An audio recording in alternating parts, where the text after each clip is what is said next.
That Hello, shooters, loaders, and casters. Welcome to Friday Night Live stream with the Georgia Shooting Connection. Uh, Apparently, I messed up our schedule and time. I'm sorry about that. I know, and we got some more traffic going on YouTube as well. So we thank y'all for being here. Thank you for hanging with us, and I apologize for my mess up. Go for it, Kyle. happy Memorial Day week. I hope everybody had a shorter work week than they normally do, and I hope they remember why it was. Uh, I've been busy at work, and then Angels had me doing all these honeydew lists at home. It's great to just sit back and relax. But I'm glad everybody's here. I want to welcome everybody in. Come on in. Come on in. Make yourself known in the side chat, and we're going to have a good time. Hang on. I'm going to get kinky with it. Mark, Hey, how's everybody doing? Thanks for having me. Good to see everybody. Side chat, hello. Uh, ain't really done much this week, but been loading up some or casting up some 38 for a guy. Got him delivered yesterday, so he's happy camper. But we'll pass it on over to Gene.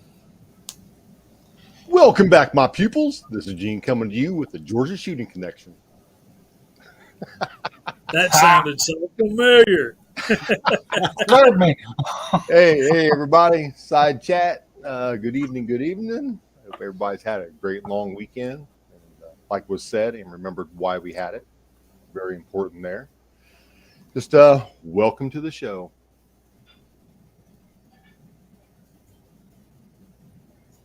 TW, how's it been, matey? Been good. I see Walter in the house. Walter, good to see you, buddy. Walter, good to see you, man. Glad you could join us. Glad everybody could join us.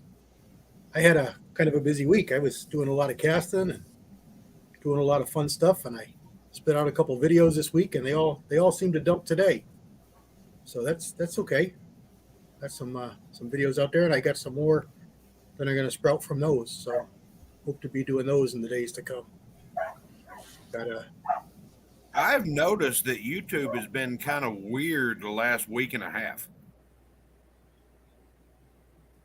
They've been weird for 2 years. Well, I'm talking about extra weird. I didn't get videos from a lot of people. A couple of them I clicked on. I just put their name in the search or their channel in the search bar, and do you want to subscribe? I've been subscribed to them for 10 damn years. Yes. Hello. That's happened a couple of times, and a lot of people have been complaining about their videos being in YouTube jail, and no reason that they can think of it. And then 5 days later they release it. I don't know. Yeah, there's definitely something funny going on. I've been doing more shorts lately, and some of my shorts get 35 or 50 views. And other ones, I've got one that's got 69, and it's only a week old.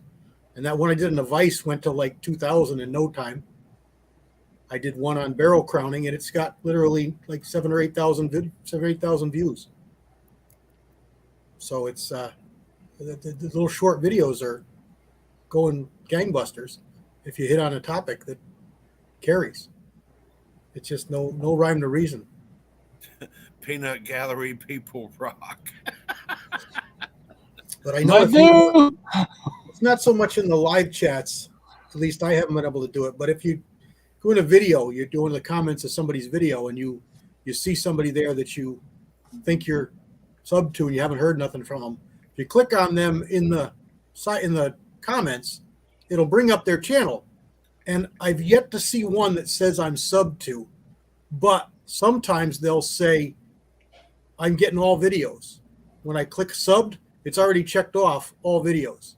Yeah, they changed it because one of the guys that I subbed to, he was in YouTube jail for 7 days, And I actually went. I was like, "This is." I was talking to Angel. I said, "This is odd. He normally drops 3 videos a day on different channels and everything." And I go in there and it says, "You're subbed." I'm like, "It's been a week and not a video from any channel when there's normally 21 a day." You know. Yeah. Well, So you remember a year or so ago, we somebody did something, and all of us, I think all of us, ended up with a whole pile of comments that we never were notified were made. right. I know I got them back 6, 7 years that I never saw, and I Yep. commented, and I actually had replies to my comments from 6, 7 years ago. Yeah, I've been going some of that too. That's weird how that's happening. Yeah, Walter got it too. I know a couple guys got it. A couple guys made videos. I know Walter and I made videos apologizing for not answering the comments because I really try and at least Didn't give see a 'em. report on all my comments. But if we're not notified or they're not there for me to see, I we can't comment, obviously. The last time I got in YouTube jail, I actually can't remember what it was for, but I didn't even get an email for like 6 days, and I was sitting there trying to upload videos and stuff like that, and they were like, "Nope." I'm like, "Why?" And it was over something that I didn't even do. It's crazy. It's crazy. But we got a lot of people. We got a lot of people here. Let's all have some fun.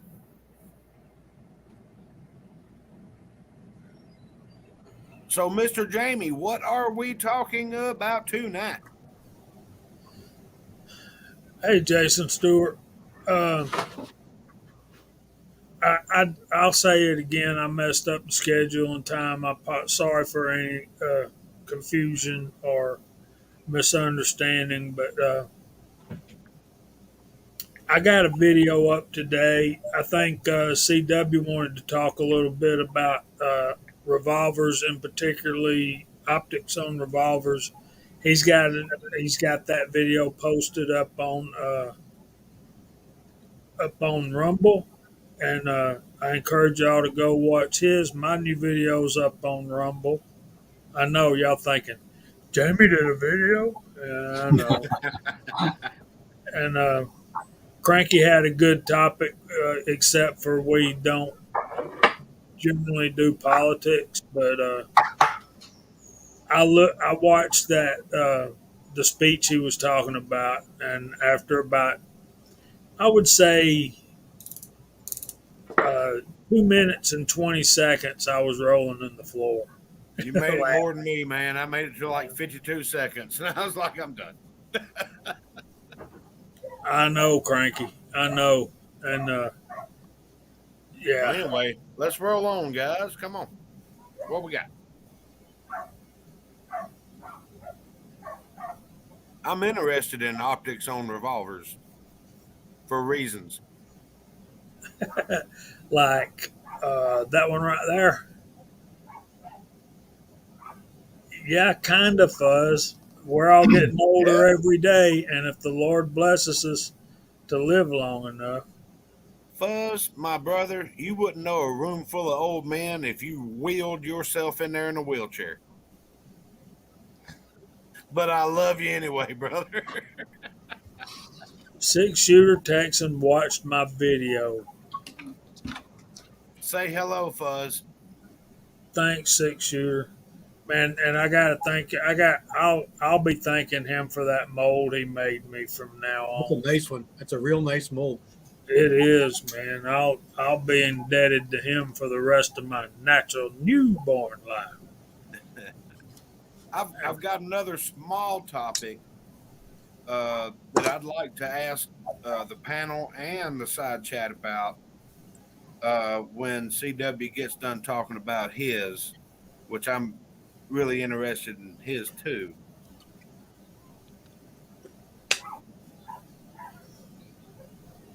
Oh, now I'm an old fart.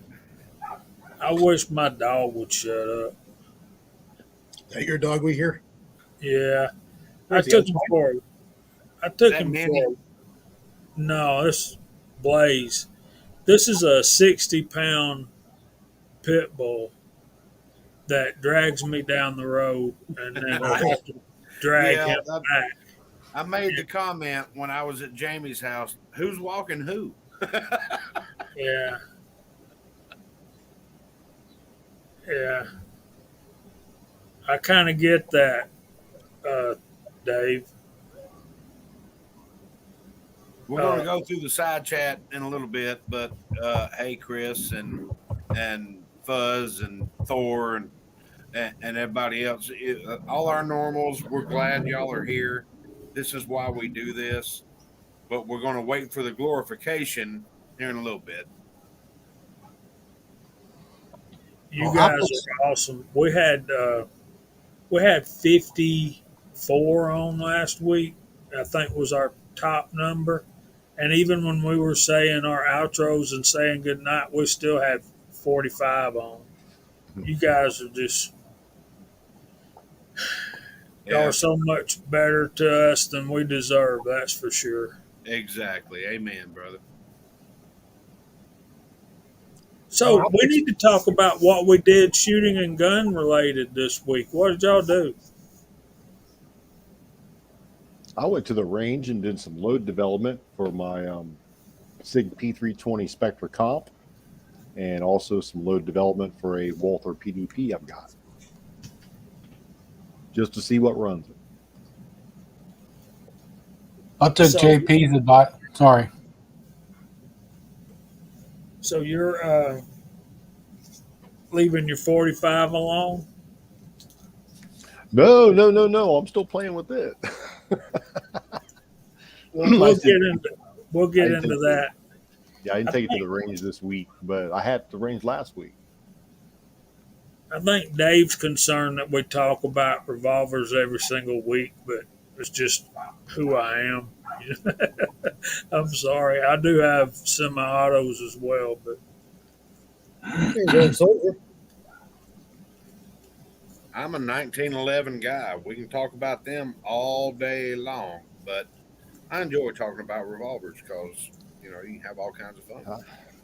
My local shop has a really nice Smith & Wesson 44 mag that is just huge. And it's just like, I asked her, can I just take it out back and shoot it once? Let me try it out first. I didn't get a good response on that one, but I asked. But I like to pick that up. It's quite pricey, but it's a beautiful piece.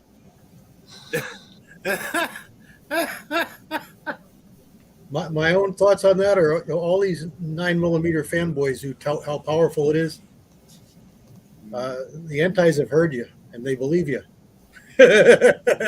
Oh my!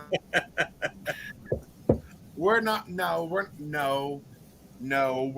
going to talk about that statement that old soldier just put up. We're not even going to talk about it because everybody that's here that's not a robot knows that it is bovine excrement.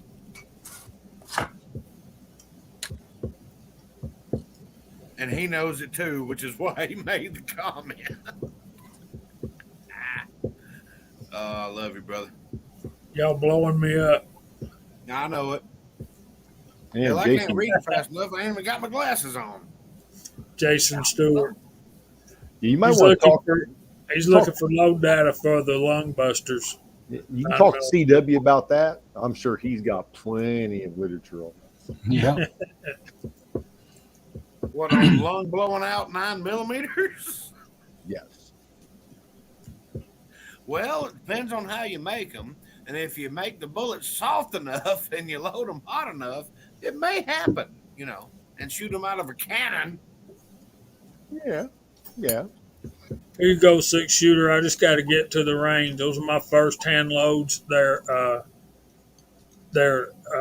Leadsmith's bullets, and they're traditionally lubed. And I got, and you see, I just loaded them up to the crimp groove, and they've got 5.3 grains of Winchester 231.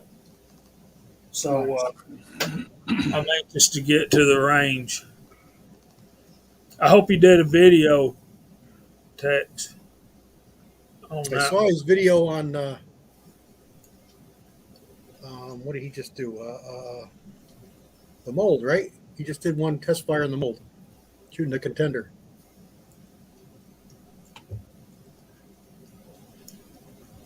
Did anybody, either on the panel or in the side chat, watch Kentucky Ballistics video on elephant guns versus bowling balls? Not yet.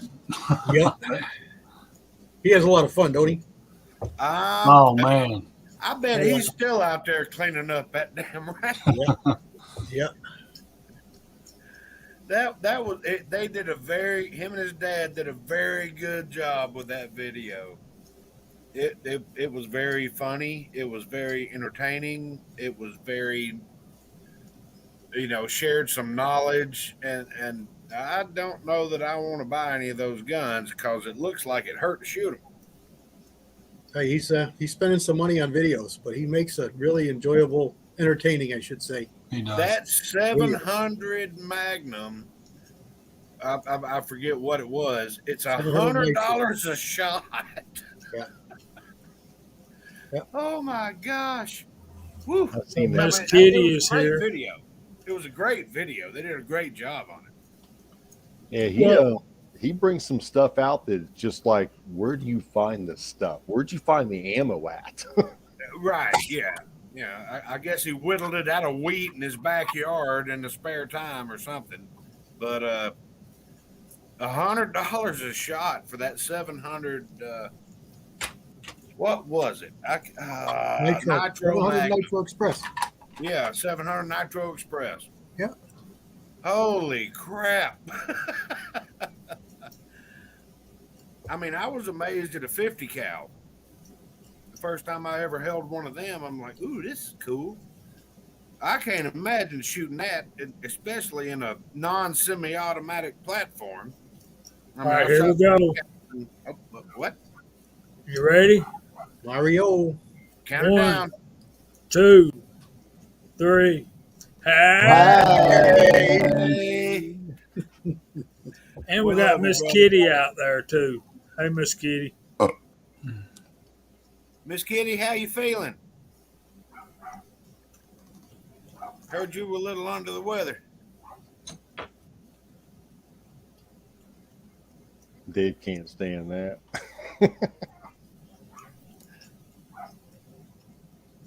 Was it the hay or the 700 Nitro you can't stand? Cranky, you ain't right, boy.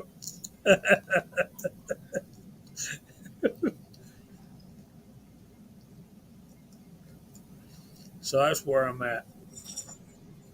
I'll tell you, I got the answer for the deer wearing the Kevlar vest.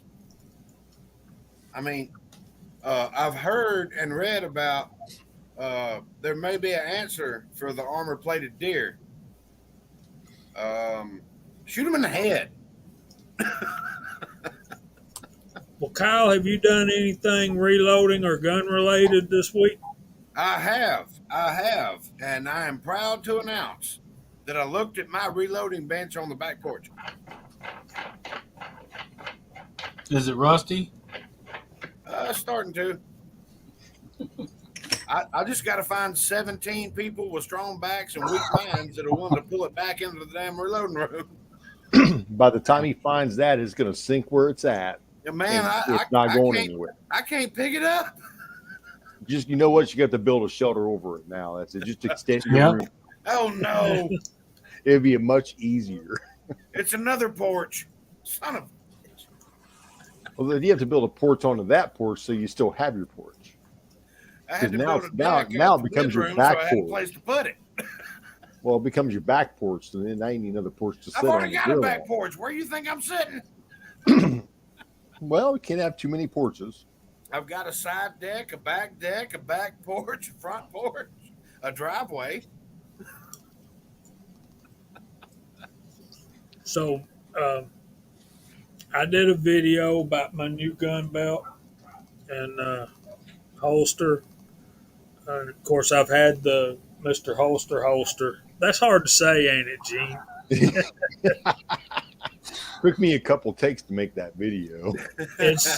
It's fun to say, Mister Holster, but yeah, and That's about as bad as rasps when you're saying two more than one rasps. or like in Sunday school, I'm teaching John's Gospel all the way through, and when you're talking about Jesus did something or something that belongs to him, and you say Jesus's, how do you say that? So Yep. My grandmother used to say that really well. You start with it belong to. it's the any word that ends in S and has the possessive apostrophe afterwards. It's difficult. Oh, wait I'm a minute, glad wait a you minute, watched wait a it, minute, Mark. wait a minute. Since now we're doing grammar, am I qualified to get my student loans relieved? Yes. Okay, thank you. Y'all did see that, right? I'm not the only one that saw this. They There's picked Mr. Pollard. one school, and if you were ever an alumnus to that school and you still have student debt, they'll relieve it. It hadn't become law yet, but I think that's criminal. I don't know. I'm not going into it. I just thought I'd throw that out there. I think it's blatant hypocrisy and vote baiting is what I think. But anyway, Okay, Miss Kitty, if I'm going to talk grammar and you're going to talk math, everybody that watches gets uh, gets their student loans canceled. I just might take a nap. Oh, well, why don't they just cancel my damn mortgage? Because I don't have any student loans. I went to work.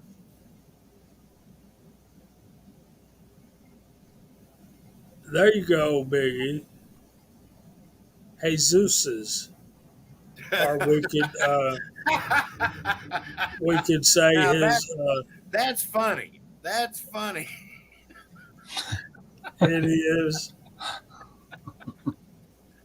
Oh, this is why we do this, everybody. Every now and then somebody comes up with a pearl, and that was a pearl. Yeah, I think you're right, Tread. Get us on track. There's Mr. Leverguns 50. What's going on, buddy? you know, I was thinking they could start making those sights for the revolvers a little more streamlined to look better with the frames because they look goofy sitting up there. I think, as far as looks, they look kind of goofy for the moment. I'm waiting to see some better streamlined designs. I know they're going to have a smaller face or whatever. But It depends on which model you're looking at. Some of them look yeah, weirder than others. Like the Vaquero, it's just functional. It is what it is.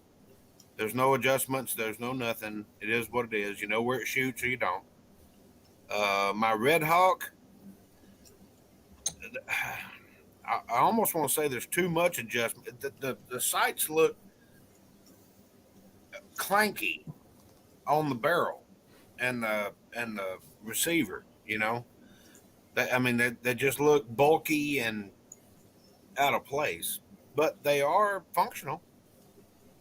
You can adjust them and have all the fun you want. But it just looks weird. It's not sexy like a revolver should be.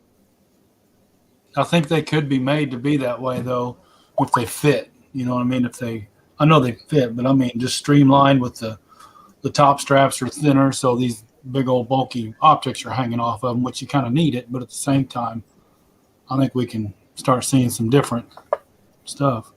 Yeah, but then again, you need the big bulky top straps to hold the big bulky loads we're sending down the barrel too. Yeah. Red dots. Put a red dot on it. There's MacMan. Thor. And It's a Ruger, Kyle. Walks says, fixed sight revolvers always look cleaner. Mario, we done said, hey, buddy. He's trying to get us to do it again, ain't he? We can do it again. I ain't scared. Well, I found it interesting that CW put this. What was it? Was it a scope or a red? It was a red dot, wasn't it? CW. Yeah. Yep. On this Ruger Single 6, which is an absolutely awesome 22. Yeah, Bald, we'll get to something else later in a little bit.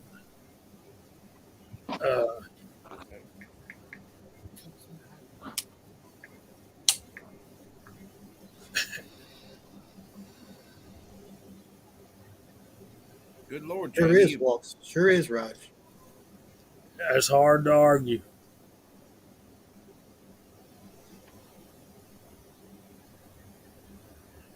There you That's go, chat. Biggie. It's flowing so fast I can't even see it. I got to go in there and get my glasses just to keep up. And there's Oh. Ricky. We'll go through the side chat, but I thought that base you bought was very interesting, CW. It's a good one. And I thought the way you talked about the installation was very, very good too. Very important. I got a baby girl over here with a cold. Uh-oh. Trying to work that out of her. Get better soon, Angel. Thank you. I think she might just need some Biggins barbecue. Yeah.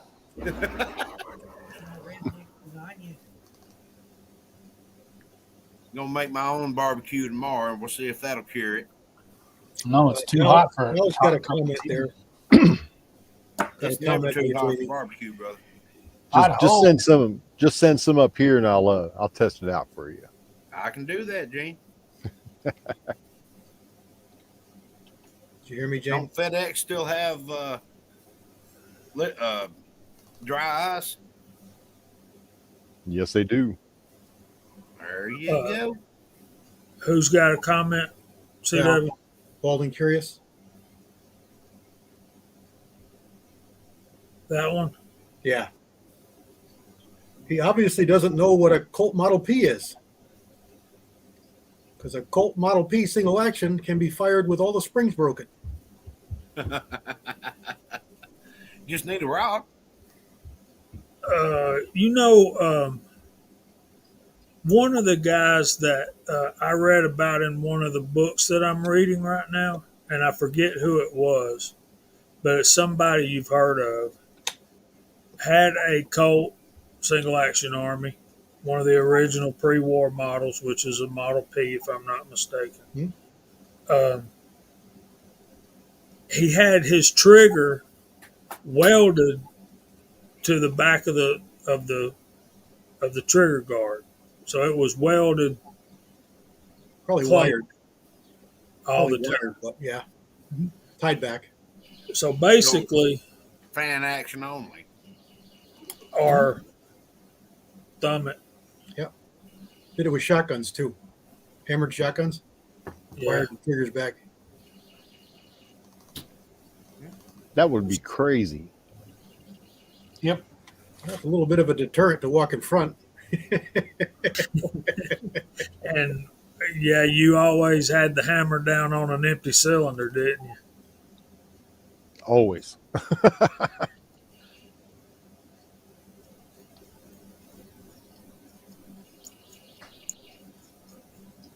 And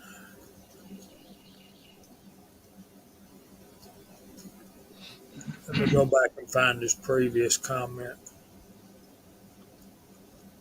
I don't know. You ever seen a North? A Knorth? How you pronounce that? I've seen them. I can't afford them. Well, that was to Dave's comment about the best in the world. He was talking earlier about and I missed it. I flew right by it. He was talking about there's Walter Davis. Um, Walter Coates is in there. Korth. Yeah, Korth. He was talking about the Smiths made in 50s, 60s, and 70s. And Korths are high dollar tread. You ain't kidding. They're north of $3,000. I had a 57. I don't know what it was. Probably a -1 or 2. But that was probably the most accurate revolver I ever owned.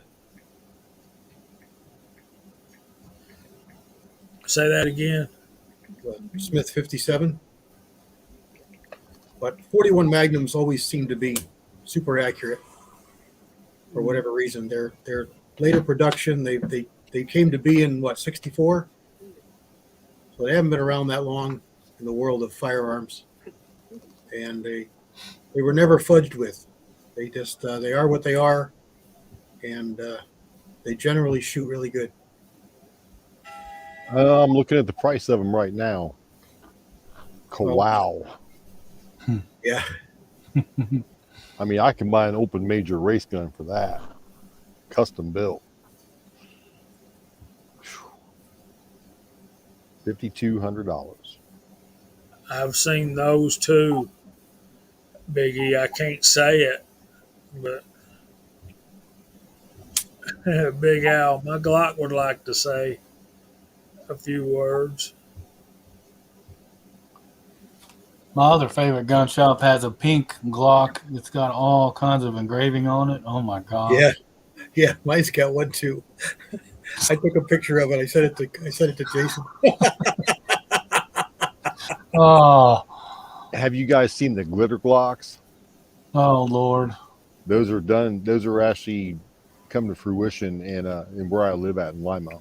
There's That's a gun fun. shop here in town that's got like the little trademark thing that they do.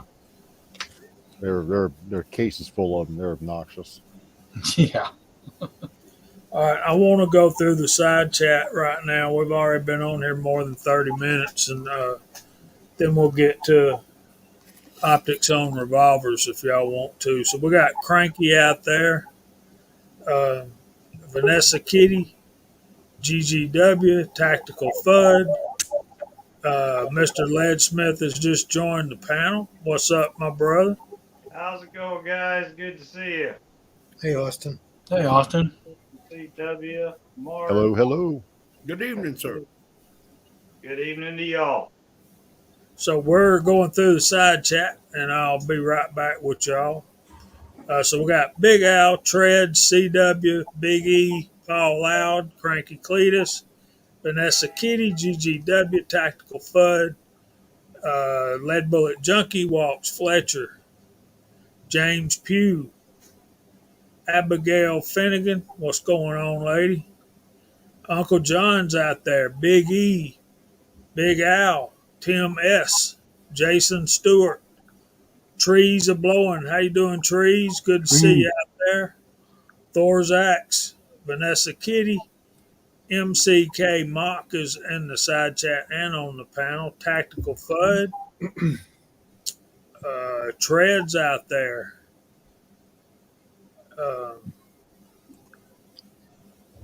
James Pugh, Thor's Axe, Walks Fletcher, Walter Davis, Bald and Curious. What's going on? Thor's Axe, Idaho Rogers USMC, Coach Brothers Firearms, Mark Thomas, Ricky Baird's out there too. I can't wait for him to get moved to Georgia. We're going to have a big old time. Lead Bullet Junkie, what's going on? MacMan 39, Mario Mosen,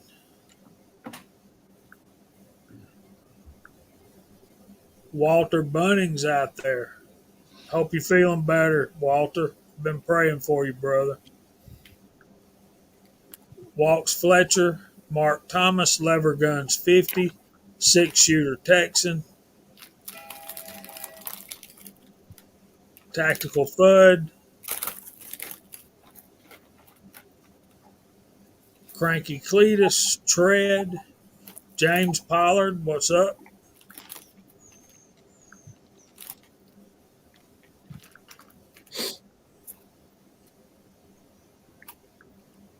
Some guy called Georgia Shooting Connection. Somebody should boot him. And I think I'm repeating myself. He's not a troll though. What is he, Jamie? He's a gremlin. Yeah, well, let's go with that. We got Jeans here reloading from the hot pot on the panel and in the side chat. Edward Petty's here. Chris from the 740. We hope you have a good trip and a happy ceremony. Timothy Burkett, what's going on, buddy? Edward Petty again.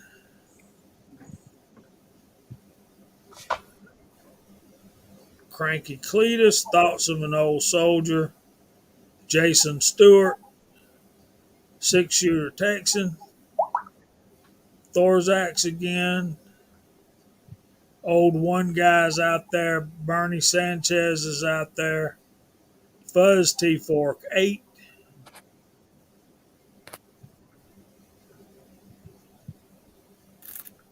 And I think that's all. Preacher just showed up.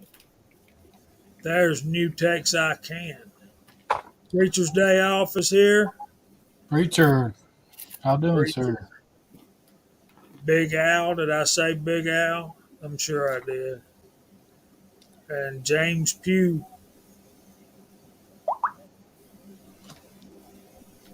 All right. Preacher, I'd like to say thanks for the report. I'm glad you're doing good with them bullets. That's awesome to know. Let me know if you want some more.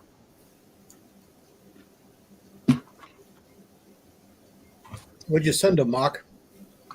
I sent him some of my 30 cal, flat nose, 150 grainer, slick sides. Gas check. They run great in mine. Everybody I've given to had pretty good results.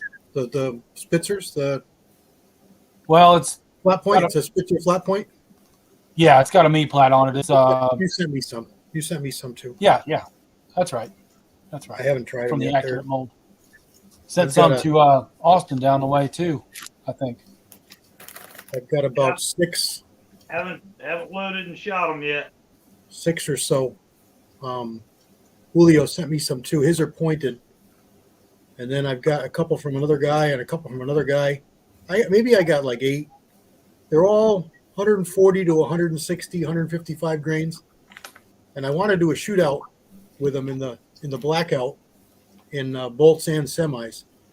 I could do them in 12-inch, 16-inch ARs and 16-inch bolt action and see what's different. But I haven't got around to it yet.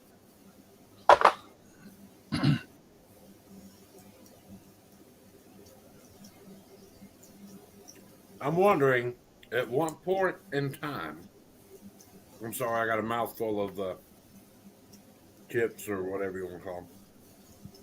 At what point in time are we all going to get together and meet up and go to Dead Zero and shoot? That's everybody. Our side chat, panel, everybody. Let me know a date. They are very welcoming. Where's Dead Zero? North Carolina? Central Tennessee. Oh, I love Tennessee.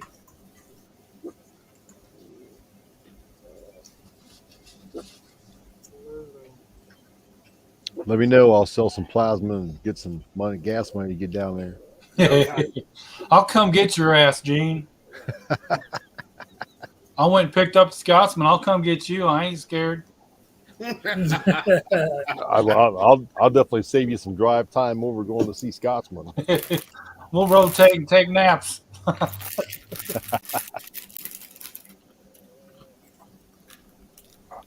No, I need to get together with some of you Ohio boys. I'm telling you, when MCK and the Crazy Scotsman show up at your living room door, you kind of wonder whether or not you want to unlock it. You mean just Scotsman. I'm not so bad.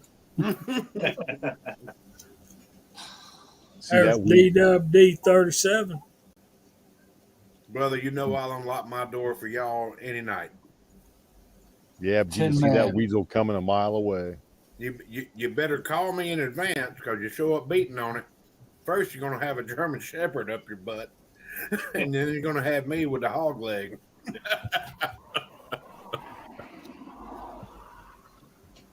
But yeah, y'all are welcome anytime, and you know that. So Tin Man's got a new baby. What? Oh, already? It already happened? Yeah, Oh, goodness she's gracious. probably 2-3 weeks old by now. No, Man, no, that time no, is no, flying. Good Lord. No, because he was just saying we're expecting any day last Saturday. And Yeah. I'm showing Miss. 50 watching, guys. Thank y'all so much for being here. Well, anyway, congratulations, Tin Man. Definitely. I'm very happy for you, Mama and Baby. You're going to have to dress up as a 3-pack of Tin Mans for Halloween one year, Tin Man. Tie the legs together. Yeah. Oh, I'm so happy for you, brother. I'm so happy. Congratulations. You sent me pictures. Hang on. No, you didn't. There's Echo. Oh, yeah. You sent me pictures I've never even seen. Anyway, congratulations, my friend. Wait a minute. Hang on.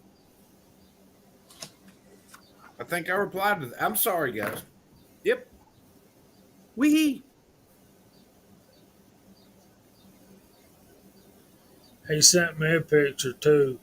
I'm still trying. Never mind. I ain't gonna say that. So, thanks everybody for being here. CW, holler when you get ready to talk about what you want to talk about. I'm just trying to fit in whatever I can. Well, come on, bring it. Talk away. Let's hear it. Come on, Bobby. Optics on handguns have been something that I've been shooting since the late 80s when I started Bullseye. My one Bullseye competition, it was pretty much the way it was.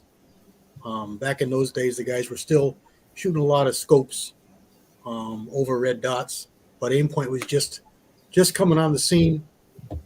There was nobody else really around making a red dot that was worthy. And then I branched off into the police Bullseye, and that's iron sights only. So we were shooting iron sights over there and dots on or scopes on for the NRA Bullseye. And that graduated to red dots within a few years of my starting in the mid '80s. So I've been doing it a long time. On revolvers, it's been newer for me. Basically, just with age, getting hard to see the sights. Add in late in the day and early in the morning, and it's just pretty much impossible to see iron sights. And the red dot has been just a godsend. They don't look great sometimes. They don't. They do ruin the feel and the weight, the balance, but they can shoot just fine. A lot of the reason for the video and the interest on my end was I really felt for Chris with his video. Chris from the 740. Now he told a story on his chat, if anybody was watching, how he's not been really that long into handguns, and firearms and or handguns. Firearms his whole life, but handguns are newer to him, and revolvers are brand new. And his very first one there, I think, was that Heritage Urban Cowboy, whatever it's called. Tactical. Tactical Cowboy. And he's not getting good results. He's not getting great accuracy. He's getting flyers. He's just having all kinds of troubles. And I just really hate for him to base his opinion of revolvers on that. Well, pardon my French, piece of junk. They're neat guns. They look neat. They're kind of range toys. They're inexpensive, but they're certainly better out there. I just wanted to kind of show him that there's something else out there he can try. I wish he was a little closer. Ohio to Connecticut isn't all that far, but it's too much to go shooting in the afternoon. I'll get together with him and get my 45 long cold out and take him out to the range with that. Let him experience something a little bit better. Well, he's been going with Jason, and Jason's a revolver guy, so I got a pretty strong stinking suspicion that Jason will fix that up just fine. And he even said in his chat that he was a little upset when he closed out that video, but he's over it now, and he's not willing to give up. But still, you can see his frustration, and it's understandable. So I made a video tonight. I put what I consider one of the best no gunsmithing mounts on for adding an optic, and that's a Wiegand mount. B Square makes them. There's a couple other companies that make no gunsmithing mounts that are okay. I just really like that Wiegand for the same money that everybody else costs. They're in the $30-$40 range. They use existing holes, and they mount up real solid. And the bigger ones have the option to drill and tap them on with extra screws, which I advise for bigger calibers. But I'm talking 22 rimfire, just as it pertains to Chris's video. So I didn't do it. Also, the weight of your optic is going to be a determining factor in what you choose to do for how it mounts. So something that goes on with one screw, you're probably best to keep your optic as light as you can, even with 22s and such, because that's what's going to be it's a fulcrum. It's going to work on it as it gets heavier, and it's going to loosen up. And in the video I said you make sure that you clean the threads and the screws and Loctite it, because it's real important. Yeah, So, Chris is still out there. All I would tell him is what I told him on the chat that night is don't judge all revolvers by heritage, because if you do, you're missing out on a whole lot of fun. Because my 586, my 686, now I got this Ruger Black Hawk. I'm looking forward to some great fun with it, and I know already what the 586 and the 686 is capable of. And I do have one of those Heritages, and it's the little, I think it's the gunfighter size barrel. I think it's a 4.5, 4 3/4, whatever. But how do you spell that mount you bought? Big Al was asking about how to spell it. Weigan, and there's pictures in the video. There's even numbers you can read off the screen. All right, this question's for everybody.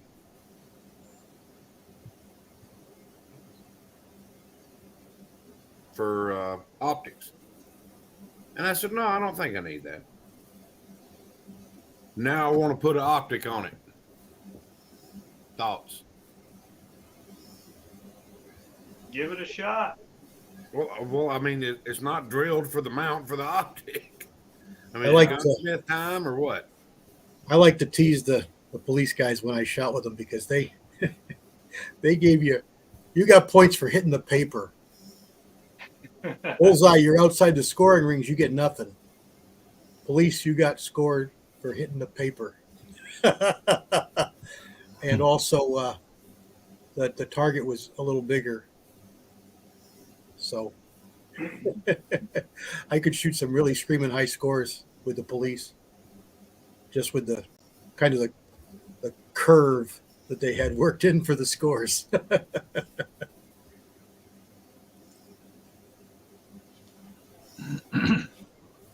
Yep. I'm excited about that one. I think if you want to optic that enough on a handgun that's not drilled for it, if you're willing to drill for the optic, then it's worth it. If something about drilling into a perfectly good handgun to put an optic mount on there offends you, then I would say you might not be at that point where you need it as bad. I'm just pulling that one out of my rear, but I'm kind of feeling like I'm not at a point where I'd want to drill into any of my handguns for an optic. I don't want to drill into this one. I can promise you that, because if I mess up, that's an expensive paperweight. Yes. One of the first mounts I used was a Bueller mount. Remember Bueller? Bueller. They made a mount. It was really high quality, and Dave probably remembers it. But it laid on top of the top strap, and it had plates that went along the sides and then grabbed around the top strap with 4 screws, 2 on each side. And then it used their style rings, which were clamshells. And it was a really nice, solid mount, no gunsmithing.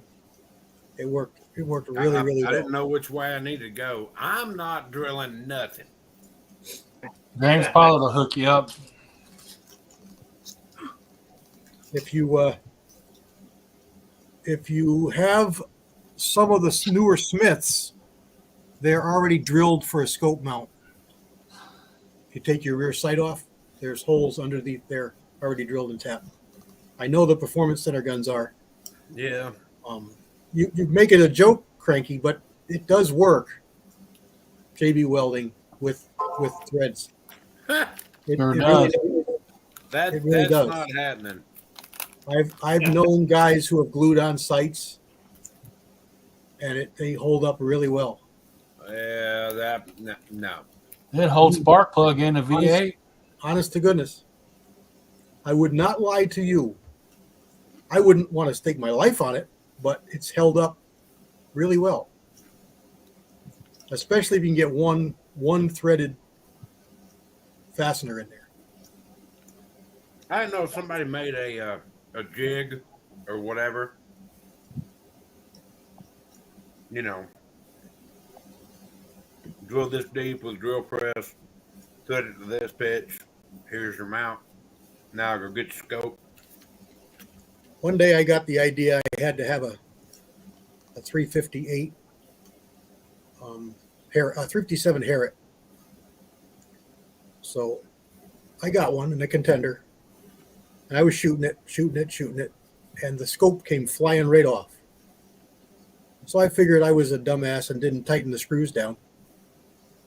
And when I picked up the scope and looked at it, all 4 screws were sheared off.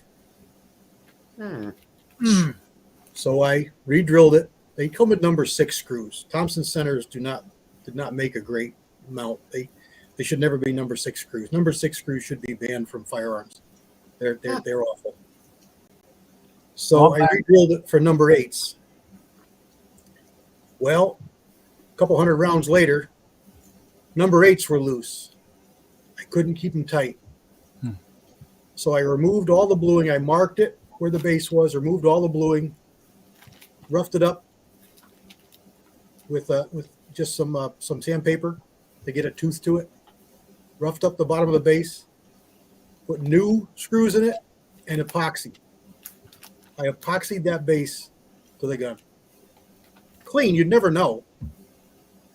That scope and base never came off again. You could beat it with a sledgehammer; it wouldn't come off. Got rid of the wiggle room so it wouldn't work loose.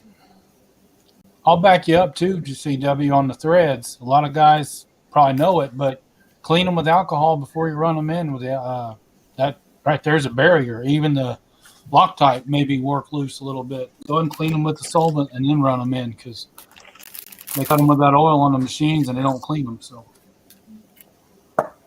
good idea. I've commented on many folks' threads because if you don't clean, degrease the threads and the screws, because the screws got it on too, Right. it's gonna fail. It's like a release agent when you're bedding something. Exactly. Oil will not allow that thread locker to work as good as it's supposed to. It may be better than nothing, but it's not going to work as good as it's intended to. It won't bond. And wait a good 12 hours before you expect it to work. You got to let it dry. Yeah. Well, not that your word is not good enough for me, but 6-shooter Texan hates number 6 screws, period. He's a ask any very fine machinist. machinist. Any And, machinist will tell you 632 is garbage. It's the worst. Yep. JB Weld works great for lots of stuff. It'll cure in 20-degree weather. If I was going to stick a scope mount to the top of my Ruger Red Hawk stainless steel, the only way that I would trust it is to have it TIG welded. I don't know if I'd trust Loctite or JB Weld or epoxy or something like that. I don't know if I'd do that. As a standalone, it's not great, but with the threaded fastener. All right, so I still got to drill holes. Well, you'd use the factory rear sight hole. What about the front? Well, you don't need a front. You're just one rail, and you put a scope on it or a red dot. You're fine. Well, I'm just asking. I would like to have the front of the scope mount secured, but is that what the JB or Well, you're only talking about epoxy's for? Or? on a revolver. It's just a couple inches on top of your receiver. Generally, they don't go out under the barrel. You can do something like that, but it's a little more involved. B Square used to make a full-length rib for the Mark IIs that integrated the front sight screw hole and the rear sight screw hole, and it was a rail the full length of the barrel. Right. I'm sure somebody else made some through the years, but I mean, I'm asking these questions because inquiring minds, including mine, want to know. I don't know. They asked me, do I want it drilled and tapped for optics? And I said, no. And now I'm thinking, yeah. So I just need to know everybody's opinion on what I need to do to make it happen. If I need to take it to a gunsmith, I'll do that and see what that costs. And that same mount that I used tonight, I believe, would fit your Red Hawk. But if you read about it, you see they recommend the bigger one and then to drill an extra hole. Now, in your Red Hawk,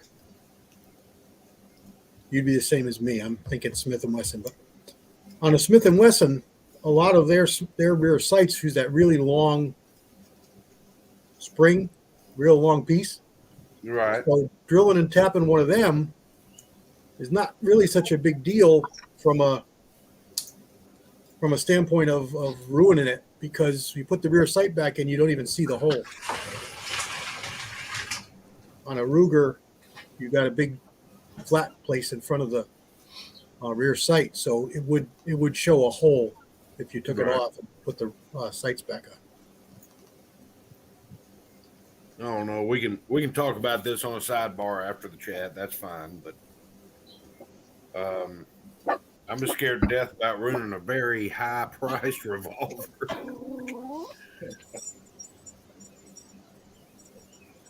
Well, I guess in the grand scheme of things, not a very high price. I may have a set 6-shooter,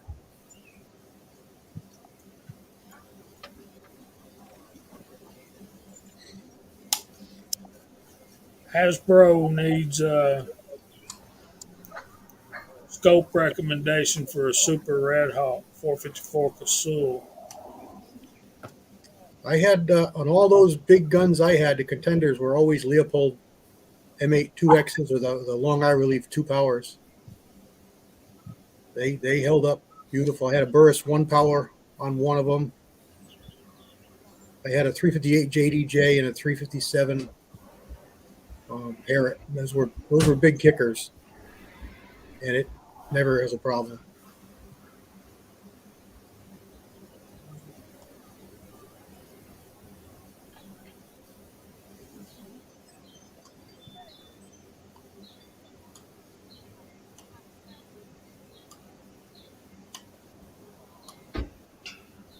That's pretty cool, Big E.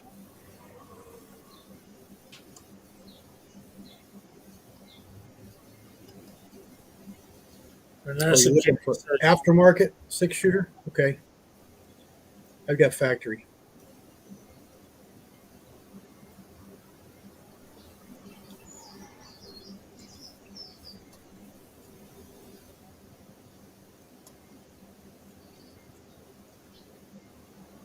I've never had a problem with the Leopolds holding up with recoil. And if they ever did, they're lifetime guaranteed.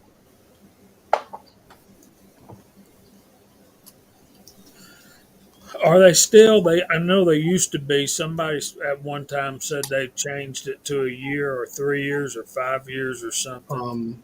Only on the riflemen, as far as I know. That's their lowest. They bought Redfield, and they were putting those under the same thing, and I believe they moved those to whatever. Big Al.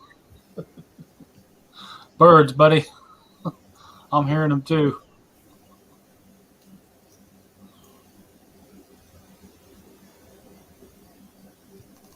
Let me mute mine. It's mine. I just opened my garage door. Is it too loud? I can't hear it.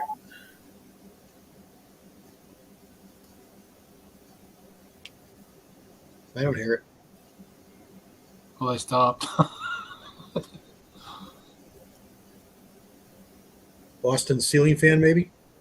I'm about to check.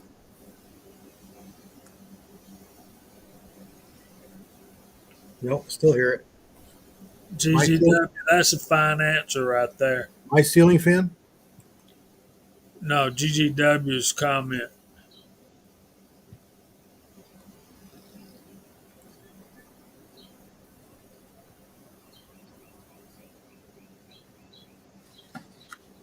That's good. I just had to look to the right and make sure that gold ring was still there.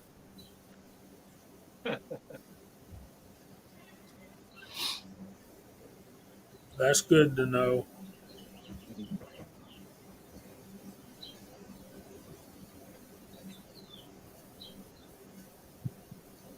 I get 2,100 feet per second out of my 20-inch Marlin, Big E.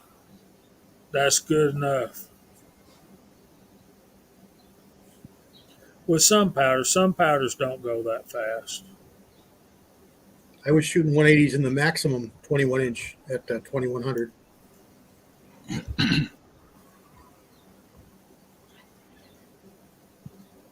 Six-shooter Texan likes Burris handgun scopes. Yeah, I had a 1 power that held up, no problem. That was on the JDJ. That held up, no problem. I got it on 12 gauge now.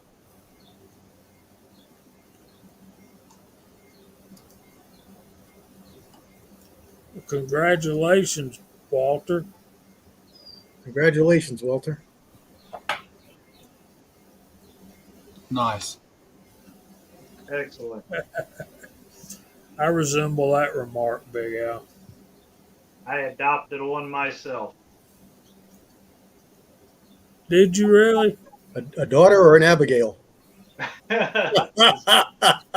Neither. A son.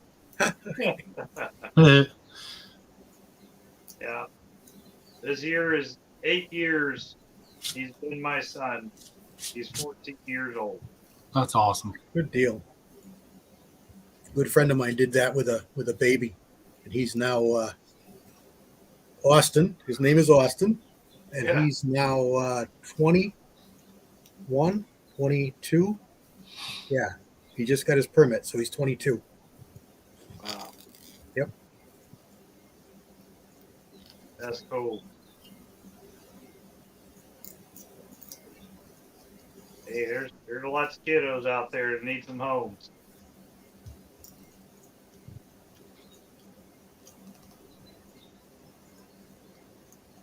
Big Al.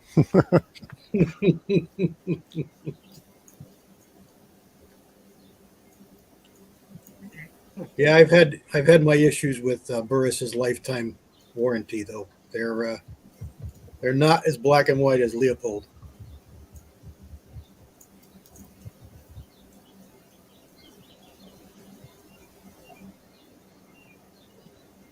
Absolutely. Dennis Fury makes awesome bullets. I've used them many times.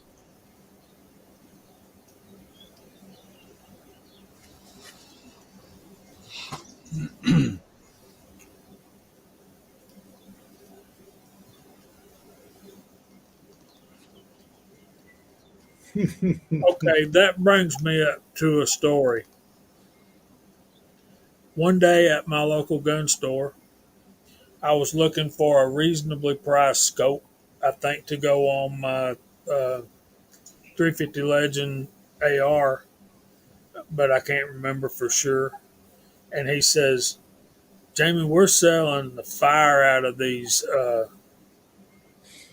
British, what do they call it? BSAs, British small arms. And they'll buy a certain model. They're around $87, $95, somewhere around in there. And I said, what are they doing? He said, well, they're going up to the range and they're shooting golf balls at 100 yards and they're gambling. So they're gambling at the rifle range, shooting golf balls.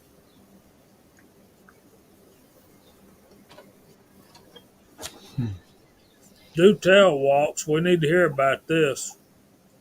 Yeah, I haven't heard that story. I've sent him probably a dozen scopes. I've changed optics on reticles on probably half a dozen. Never, ever a wink of a problem. Never even anything. They sent scopes back to me before I paid. I'm such a firm believer in Leopold.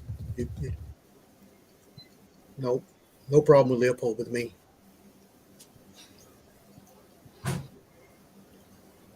Well, what's going to happen is as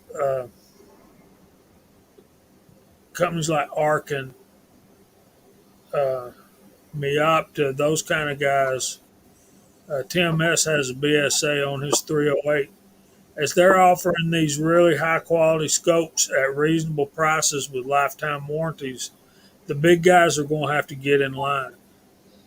And of course, I don't think you're going to have a problem with stuff like Night Force or anything, or I really don't see having much problems with Leopolds and stuff like that. But you know, competition drives price, drives warranty, customer service, everything.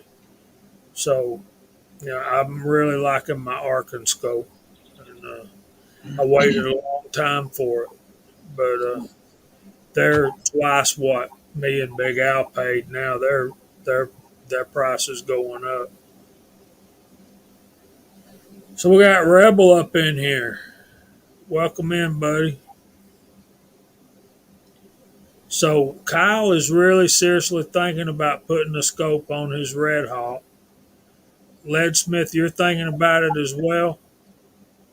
Well, my Super Red Hawk, it's already set up for rings. I just haven't shot it with a scope yet. So this would be a no drill situation for me, which is a little different than what Kyle's going through.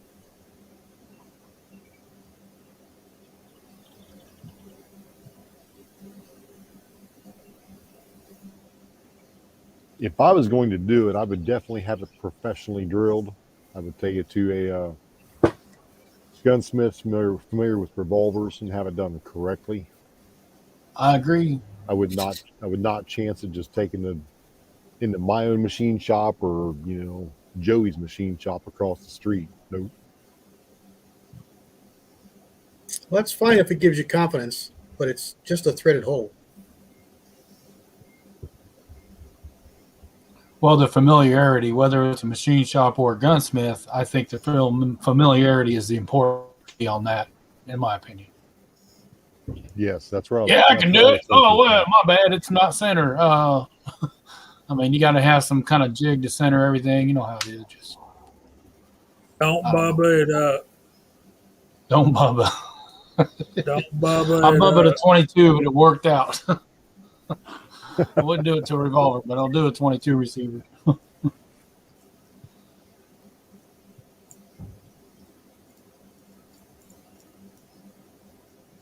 There we go.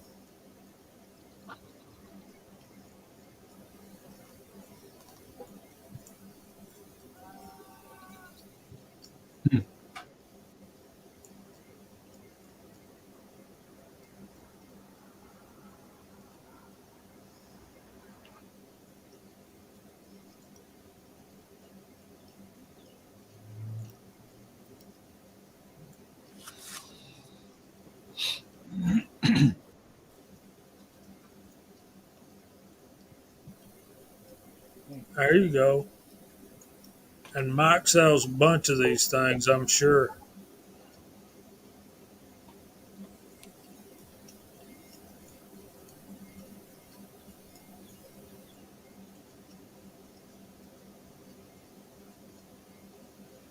There's a good question. We're seeing ammo, Walter, but it's still more expensive than what we want to pay.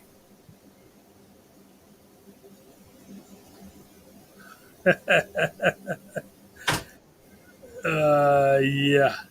So, in other words, Walter, Hasbro has some 9mm if you want some. Yeah.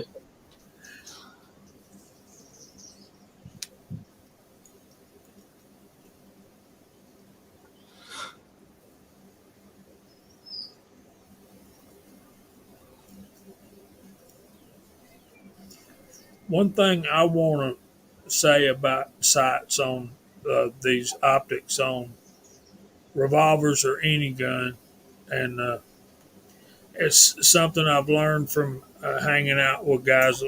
Well, I've always known this, but guys like CW and Thorzak's just keep pounding it into my brain. Is let's be real, red dots, uh, scopes. Uh, don't expect them to make you John Wick or whatever, because they're gun sights. Their purpose is to put you on target, and that's about it. Uh, you still got to have those fundamentals, those shooting fundamentals, no matter what sight you're using. Even some people think that a laser is the answer. Well, go try to hold a laser steady and see how well that works for you. And that's only at a certain distance, too. Right. It's yeah, it's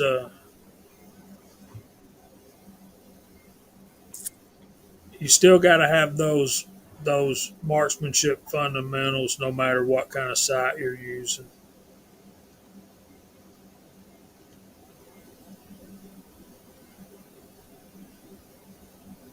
Now, preacher, some of these I had I still have a Tasco Japanese scope on my uh, on my 35 Remington, but that's been on there since the early 80s. So I don't think you can buy that scope anymore. Tasco had a couple of lines of scopes as well.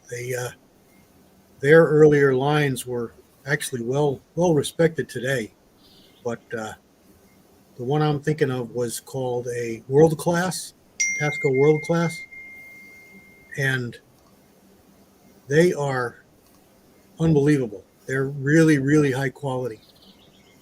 They are really good for their day. And something else about cheaper scopes that I'll tell you, the manufacturing methods have changed such over the years that these new cheaper scopes today are arguably just as good as the Redfields and the Leopolds and the Weavers that we were buying in the 60s and the 70s as the best we could get. So there's that. And all the materials have been monopolized, so it comes from the same manufacturers.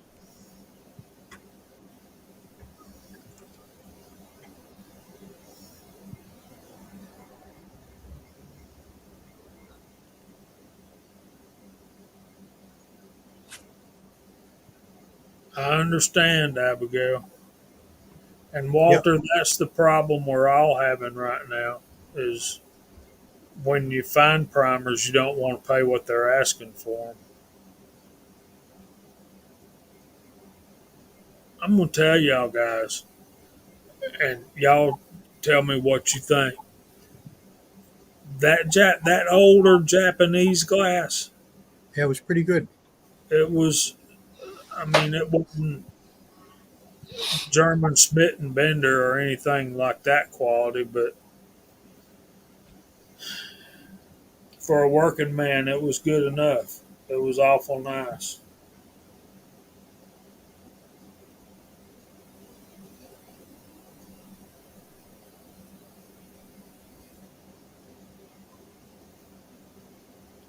There you go, Big Al.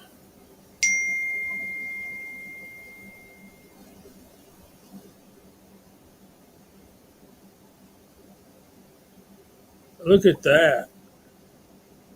Mike has a 26 power Japanese scope for sale at his shop.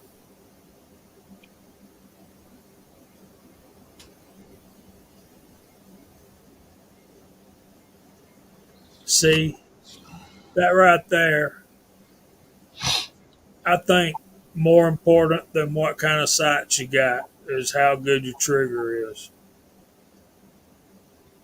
or at least as important. Well, control of the trigger that you got is what it's all about. I think a lot of people get a crutch in getting a super light trigger and think it's the cure all to their ultimate accuracy. And although it can help, the bottom line is how you manipulate that trigger is what's going to make the difference.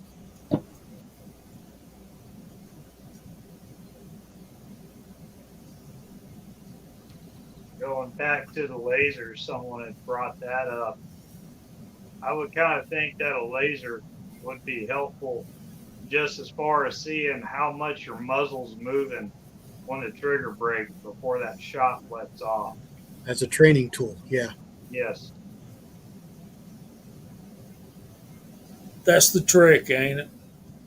Knowing when shooting that gun enough to know when that trigger's going to break. Yeah. Well, like some of these guys I've heard about time to time and I've done myself is just, you can balance a dime or a nickel on the muzzle of your barrel and break the trigger and see how well you can do that without letting the coin fall off. That's my favorite drill. Fun little exercise. Fun, fun, fun. You'll find how needed good follow through is when you're shooting slower bullets and longer barrels. It's a big deal. I shot some pellet gun matches when 22s were really tough, and that separates the men from the boys. Let me tell you, because these pellet guns can shoot, and if you don't have good follow through, you will not shoot them well.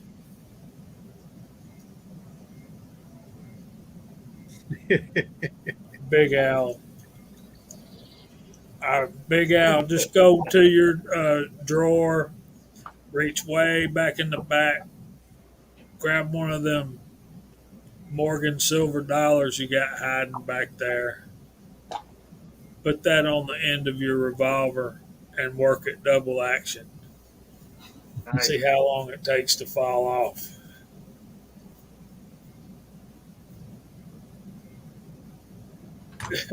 She already found them. Can't hide anything. Oh my goodness, he's quick tonight, boy.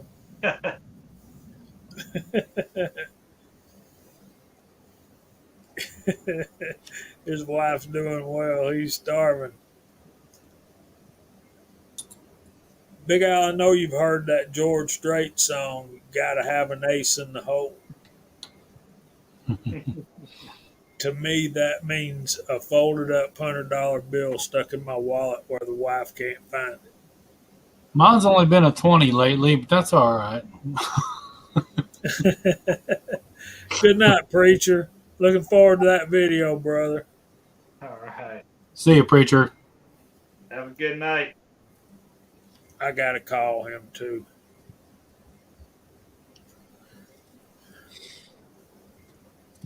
So basically, I guess we're of the opinion that optics on a revolver is not the end of the world, right? That's mine. I mean, I like the open sights.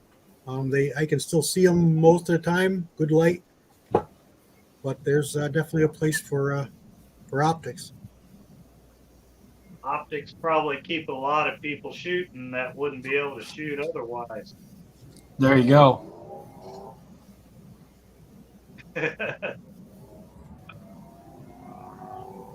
I'll admit it, I got into guns pretty heavy 8 years ago, just the occasional shotgun or 22 before then, and I started out, so my eyes needed something right away, but I've been going back to some open sights on some rifles, and I'm doing pretty decent, but I started out on scopes, which I know ain't the best way to go. You need to learn the fundamentals first, but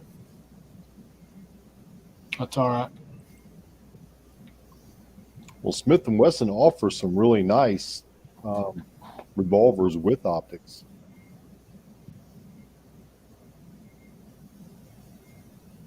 Got a nice 629 44 mag performance center revolver. Looks pretty interesting.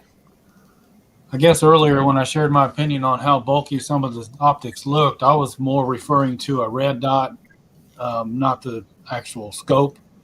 So I think the scope looks pretty cool sitting on top of a long barreled pistol, you know, going out hunting or whatever you're doing with it.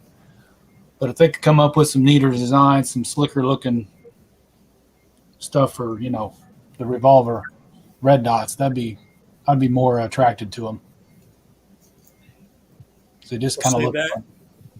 That goes for more than just what you're talking about, too. I mean, I've always thought. You remember back when the Ruger LCPs come out, and then Taurus had that little one that was just like it, and Smith & Wesson come out with the Bodyguard and 380. Yeah. I always thought back then, 380 might not be such a bad cartridge if they had a decent handgun to shoot it out of. I had never shot a Burst of Thunder or anything like that, but Yeah, the Keltec 380 really made people wake up with that gun, and that's whenever they exploded. Yeah. Remember the backup, the AMT backup? Don't know. Remember that one? They did a 45 and a 380.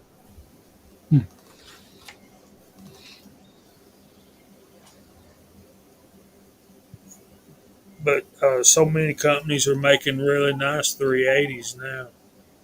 So they're seeing more and more people shoot 380s because of it.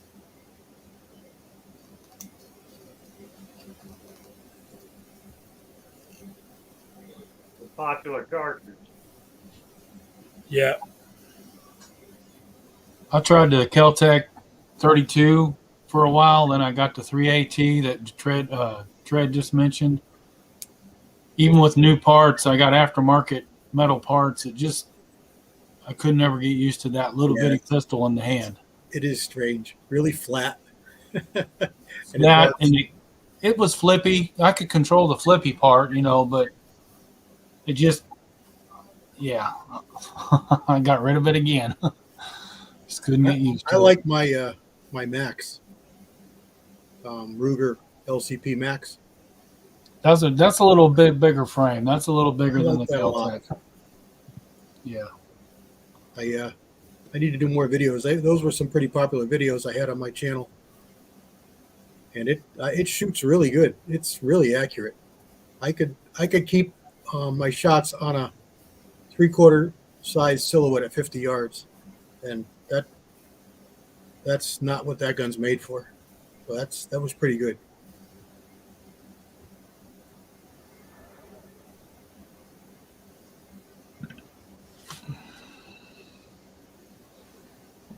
I like Chris from the 740s comment. Yeah.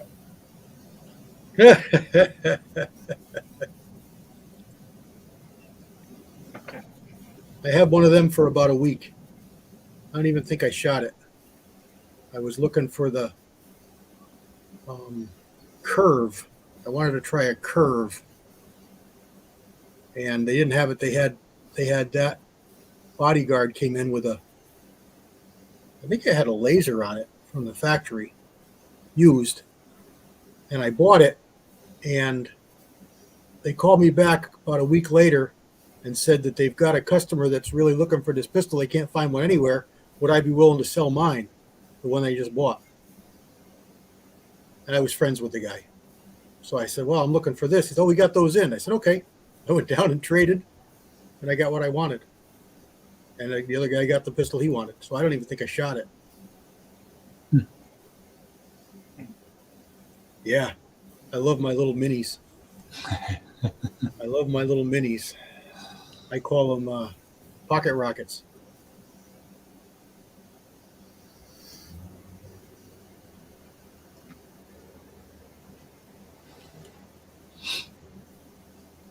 Yeah, you guys are rocking it out there. Yeah. I could read y'all's comments and then be in trouble.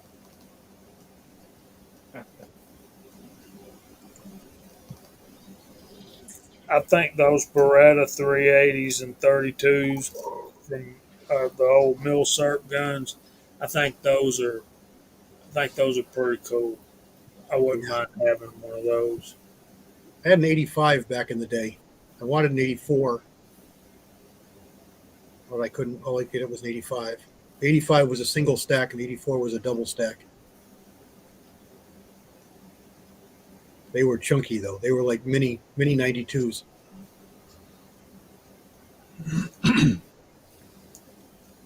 Yeah, that's probably what mine had, Chris. Yes, sir, Mike.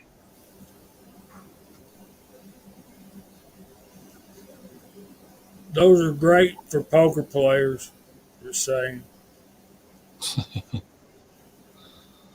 See, I'm going to do this and I'm going to get in trouble for it, but I can't.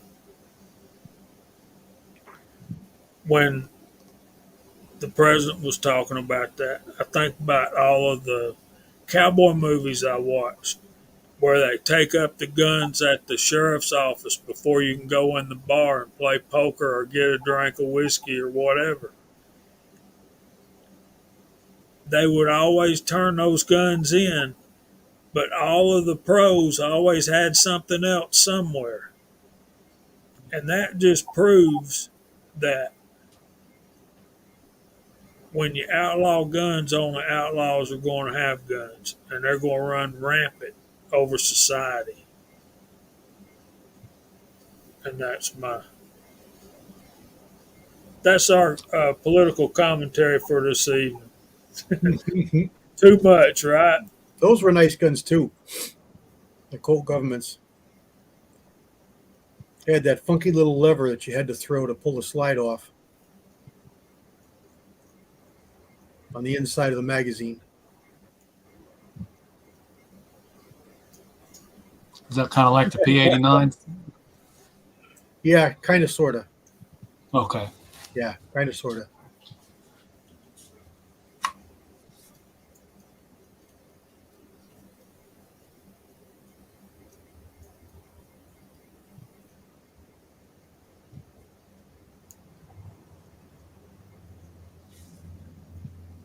No, I never shot any of the Kel-Tec 9mm, just the 32 and the 380. They're talking about triggers now. Those Yeah, the Kel-Tec Mustang was the PMR, better one. the PMR 30 and the CMR 30 rifle or whatever. I might get them backwards, but those are pretty cool. I've got the PMR 30 pistol, and it took a little massaging, but it's a really good gun now. I had to get a second barrel. My first barrel was bad, but I had it when they were early. They had bad barrels in the beginning. Now my buddy's got the rifled version or the pistol, whatever, the CMR 30, and That's it's the rifle. Yeah, the carbine. Yeah. with the little can on it. Man, that thing is just a lot of fun. Yeah, I tried to buy one when they come out, but we can't have them here. They got too many no-nos. Collapsible stock, threaded muzzle. Too many things they don't want us to have. Yeah, you do.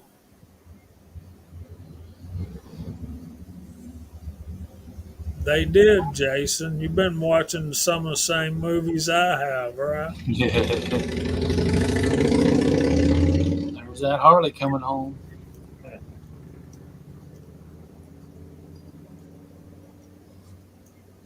There you go.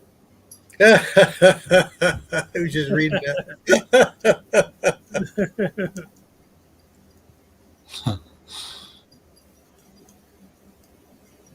I have never shot a bodyguard. Never even interested me. Well, technically, what he's saying is he likes Heritage better than Smith and Wesson.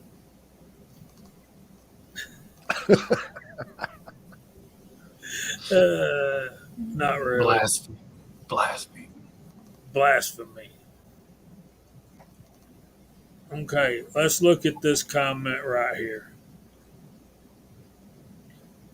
Derringer was, if I remember my facts correctly, was a guy who designed the little pocket pistol, and it was made by Colt originally. But the guy's name was only one R. So those were so popular with the professional gamblers, they all wanted one. So everybody, Remington, everybody started making them. Smith and Wesson, and they changed the lettering to the 2R spelling so they could get by the copyrights and stuff, patents and all that kind of thing. But it was a different world in the 1800s.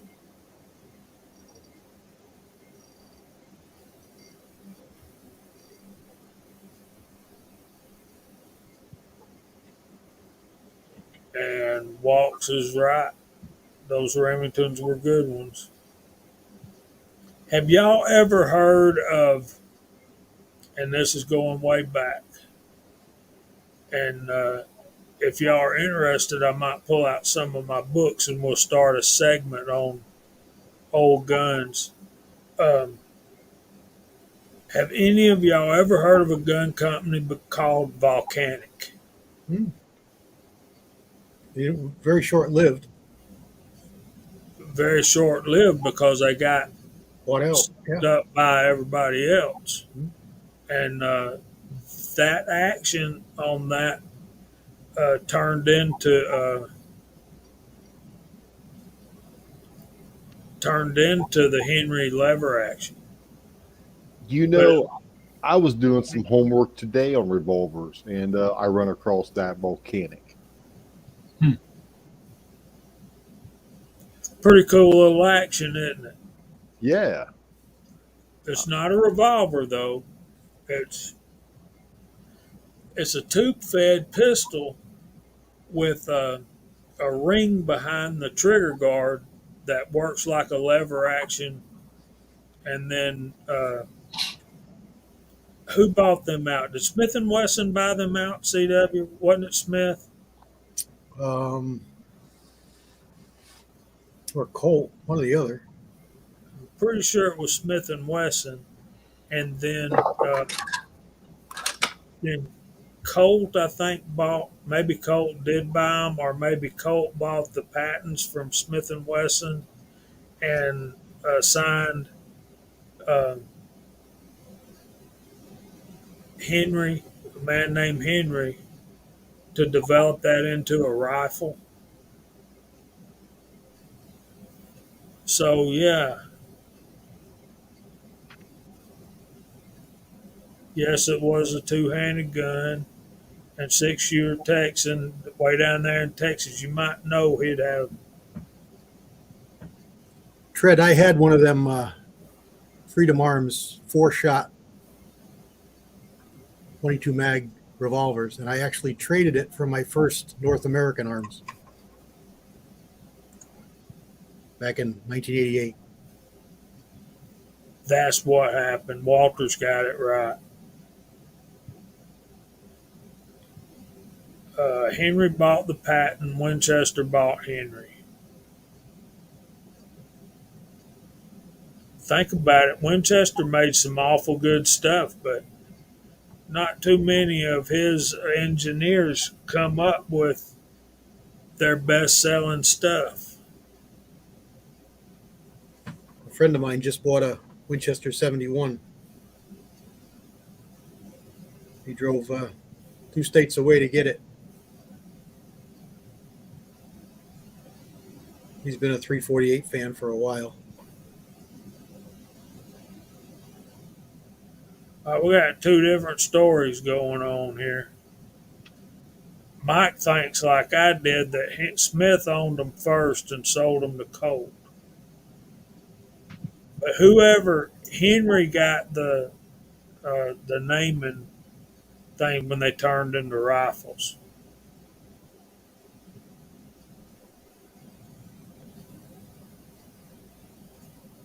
That's interesting too. Yep, I've seen those too. What was the time frame of the volcanic? 1840s, maybe 50s. Uh, B. Tyler Henry. There you go, Walks. Uh, and yes, Mike Hester, John Browning did come up with most of Henry's Browning's successful stuff. But GGW, I don't think John Browning ever actually worked for Winchester. I think he worked for himself. And Winchester bought a bunch of his patents, a bunch of his designs. Except for that Browning Auto 5. That shotgun was the first semi-auto shotgun, and Winchester tried to lowball him. So he was going to take it to, there you go, Pollard.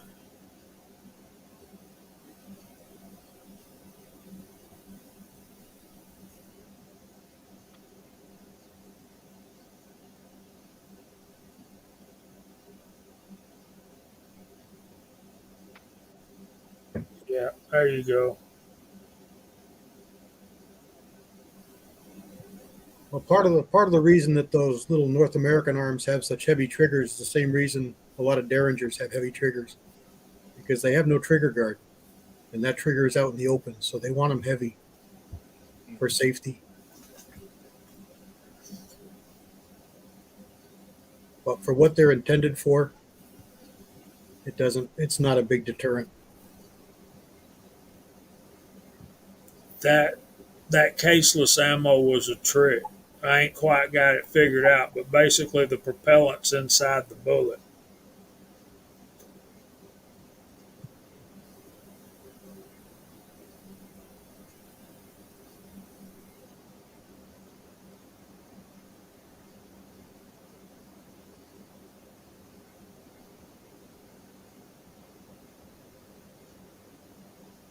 Good night, Big Al.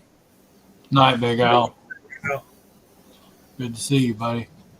Let's talk about this right here for a second.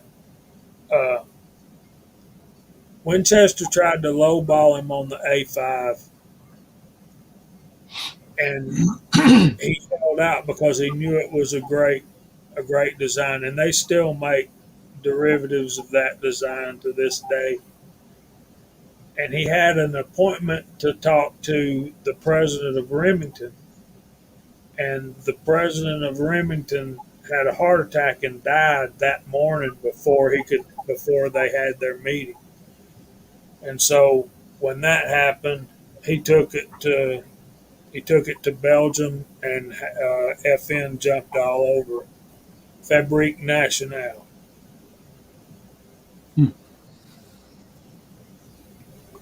That and $5 will get you a cup of coffee at Starbucks, right? Pass on Starbucks. Yeah, I don't do business with those ultra liberals, man. West Covina Dodge is in the audience. Pat.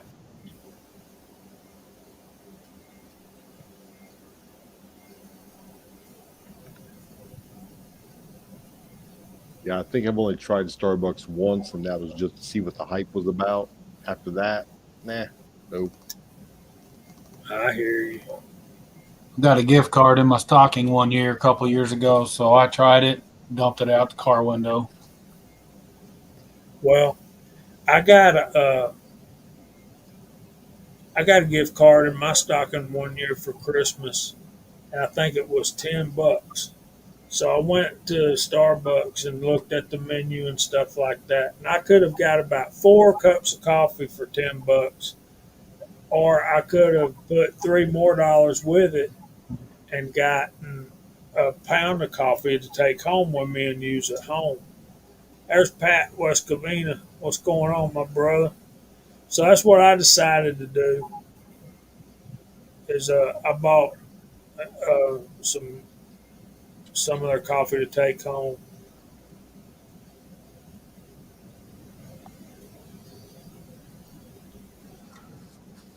I've been up to Mike's shop, and I won't say that it dissolves spoons, but it sure does make a mess on his counters.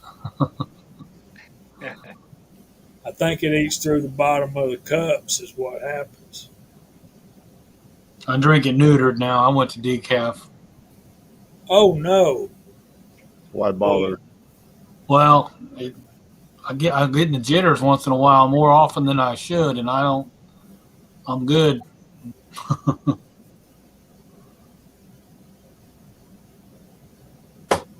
I don't drink pop and stuff, so yeah.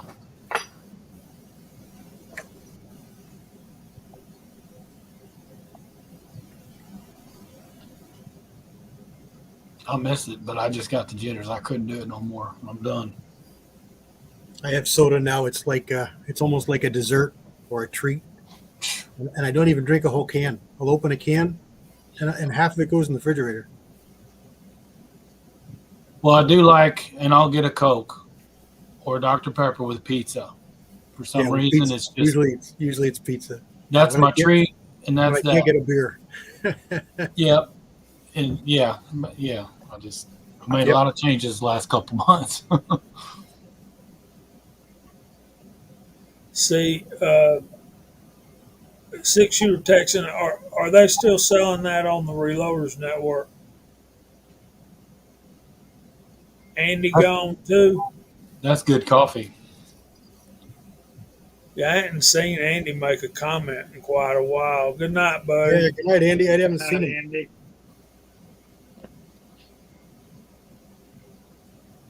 Still don't see him. Well, there he is. Michael Hurtnick, how you doing, sir? Haven't seen you lately. Tonight, anyway.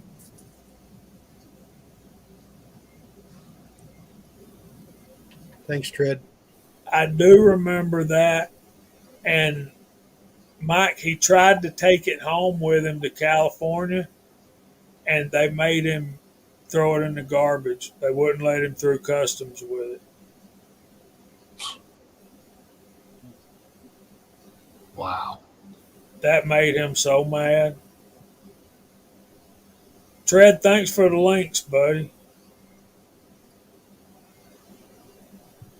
There you go. I heard some bad stuff about Black Rifle Coffee too, but it was political. Yeah, Yeah. again. Yeah. Tex don't know. Oh, Minuteman at RTRN. Tex ordered it from, and that right there is hard to beat.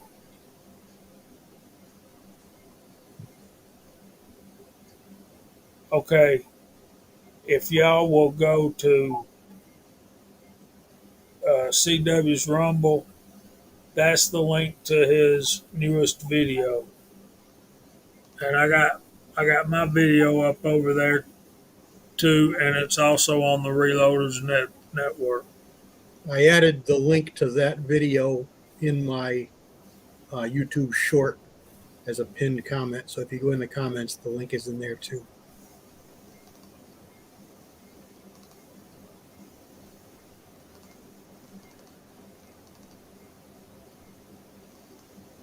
All right. All right, I guess it's 10 till. I guess we need to start going through. But we were a couple of minutes late. Yeah, Juan Valdez coffee. All right, so since Leadsmith was a little bit late, I got to show you some stuff, man. Let's see it. You ready for this? Ready.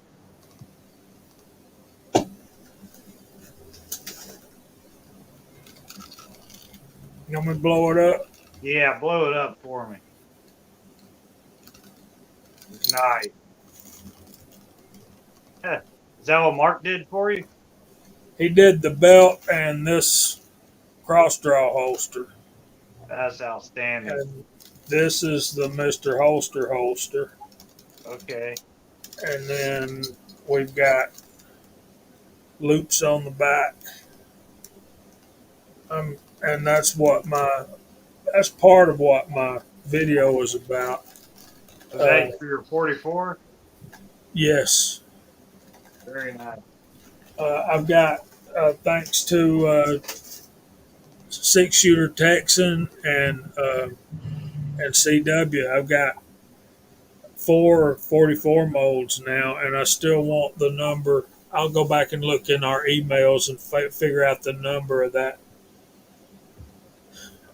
mold you sent me the bullets for. I've got some of them loaded up. Good night, Walter. Is that a 421? I thought it was a 421. 429, 421. I've got 429, 421 in a single cavity that you sent me. That's the ideal. Yeah, but I thought that the one Leadsmith sent you was also the same. It's not. No, it's a Arsenal 503 design. Well, it's H&G 503 Arsenal Clone. Okay. Let me show you the difference. Got a shorter nose. The nose is actually a little bit more trunicated, and the front driving band protrudes out pretty far out of the case, and in a lot of 44 specials, it will pilot in the throat. Yeah, I noticed a good wide driving band.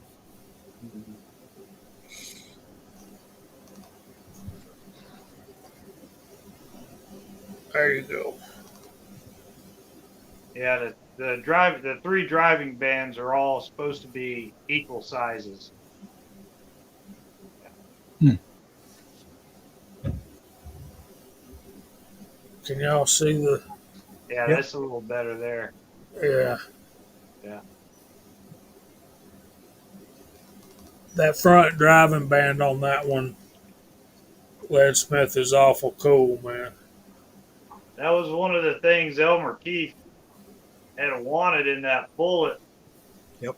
Because he wanted the 3 driving bands to be that same equal thickness to help pilot the bullet in the case, or to pilot the bullet into the throat of the cylinder, if I recall correctly. They held up. They held up better. Yeah. Yeah, and the large front groove, but I think the Lyman already has a pretty large one as well. Yeah, there's nothing wrong with that 429 421 ideal mold. And then this is the bullet from the 429 383. Round nose.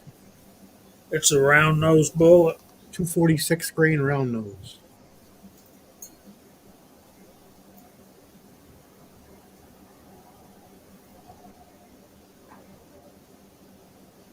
Yeah, blow that up. Oh, yeah. And see, that's very similar to the Lee bullet, Yeah. Nice. the 240. Good night, Hasbro.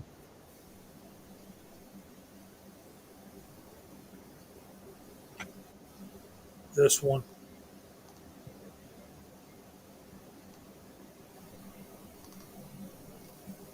Howdy, Rune. Good to see you. Go. Now, did you That's ever do a elite. video of shooting any of these? I hadn't shot the gun yet. Okay. Come on, boy. Last time we talked, I thought you were going to do it pretty soon. Yeah, I'm hoping to do that tomorrow. And I think you'll like that HP 38 powder for the type of loads you're working up. I don't have that. Oh, no? Well, you I'm got using- 231.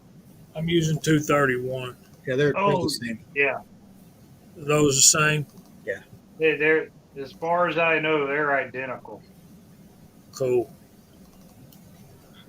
He just keeps teasing us with that. He's showing Yeah. us bullets and the piece, and well, I haven't shot it yet. Haven't shot it yet. I got I got all bullets, these but I haven't pretty shot it yet. Got all these This nice is- loads. This is the thing. I got to find some time to go do me, right? Yeah.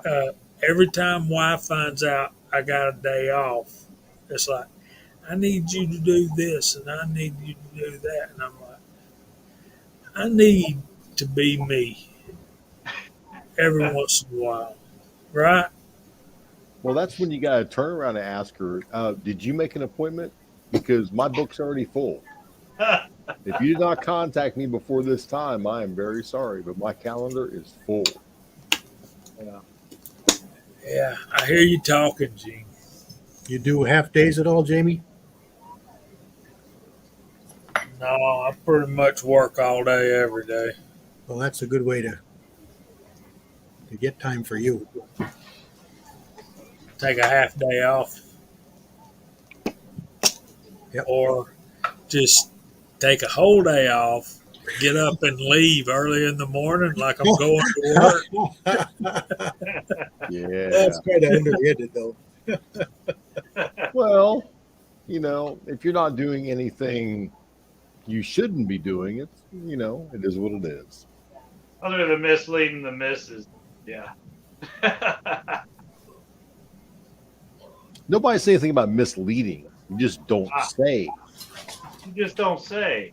Yes, that's not misleading. That is just You going never about have. that's going about your business for 8 to 10 hours. That's all that is. You know, it ain't lying unless she asks you. And you say no. You know? See, if is that's a huge word. If she asked you, Mark, you'd like that, wouldn't you? take the lunch bucket with you. You know, There you go, Cranky. Just get up and go. All right, what's y'all's plans for this coming week? I'm hoping to get to the range. We got a match coming up on Monday, so we may go early.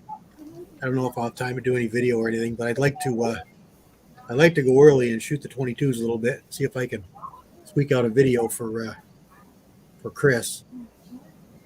I want to try and duplicate just what he did with the Rugers.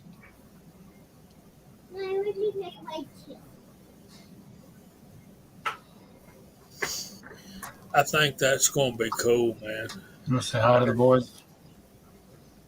Say hi to them.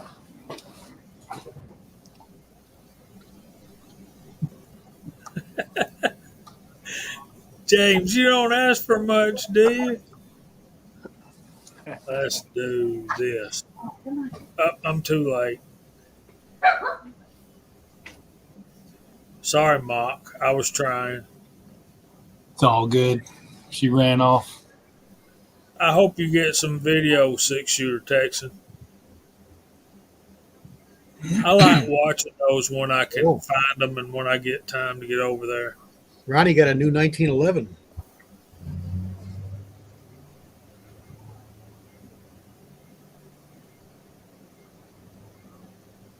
That's going to be fun. I hope he does a video. Hint, hint. Yeah, we're going to work on that, Rune. We've got 2 rifles. I think we're going to be able to get 2 rifles built to give away. And I did have text with Melissa earlier. We talked back and forth on a text message for a while, so that's encouraging. I just can't remember if it was today or yesterday, but I'm pretty sure it was yesterday. That's sad, isn't it?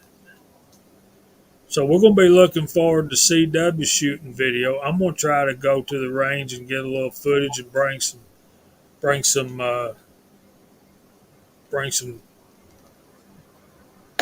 targets back. Mock, what you going to be working on? I got a range trip scheduled up. Not much going on. Just got a job interview next week and stuff like that. So we'll see what we get into.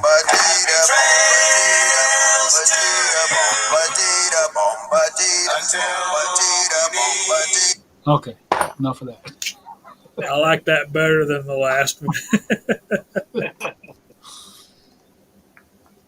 Yeah, I'll try to find the original for you, Mark.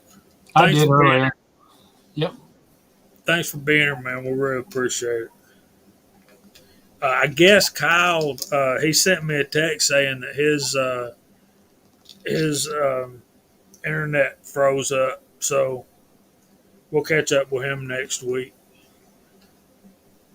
Led Smith, you going to be doing anything? You still doing yard work? Yeah, I got a ditch I need to dig out on my next coming couple of days off, and hopefully I can get some rifle ammo loaded with some bullets by Mock. And freshly powder coated bullets. CW was so kind to send me coating for. Now, whether I'll get to shoot them shortly after that, I don't know. I have a habit of loading ammo and intending to shoot it, soon, and weeks past. Yeah, I'm gonna find a range halfway between me and you and meet you there It sounds like a plan to me. sometime soon. We're probably 3 hours away from each other. It's about 3 to 4, depending on your driving type. Probably close to 4. Mr. Gene. Yes, sir. Have we already talked to you? Nope. What you working on, man? What's your plans for this coming week? Let's see. I got to work tomorrow. Got a small job tomorrow, and I built something that I took out and test ran, and it ran just fine. So I think I might go to the range Sunday, do a video on it. Next week, just practice, because we got shoots coming up. I got a bowling pin match Monday. Following weekend, I got a USPSA. Just trying to get it down, man. Trying to live, love, laugh, and reload as much as possible. Sounds like a plan, Stan. I want to thank you guys for being here every Friday night and keep doing what we're doing. I want to thank everybody in the side chat. We had 50 at one point tonight, and there's a lot of other stuff going on YouTube tonight. So thank you guys for your faithfulness and being here. Uh, I'm going to try to get a range video up. And anybody else want to say anything before we tell these nice folks good evening? Remember, Keep we all Walter in got your something to prayers. learn. Go ahead, CW. I just want to remind everybody to keep Walter Bunning in your prayers. He's healing up from his motorcycle accident that he had, and you won't be seeing some videos for a while, but he's okay. He's going to get better. He's just pretty banged up, and he was in the side chat for a while. I don't know if he's still there, but just keep him in your thoughts. And Cranky's wife, who's recovering from gallbladder surgery. Right on, Didn't Craig. know that.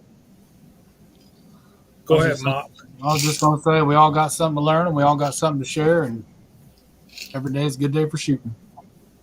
Amen. Amen. With that being said, we're going to let y'all get on with y'all's weekend. We hope y'all have a great, safe weekend. We hope the Lord blesses y'all real good. And if He's willing, we'll see y'all next Friday night at 8 o'clock.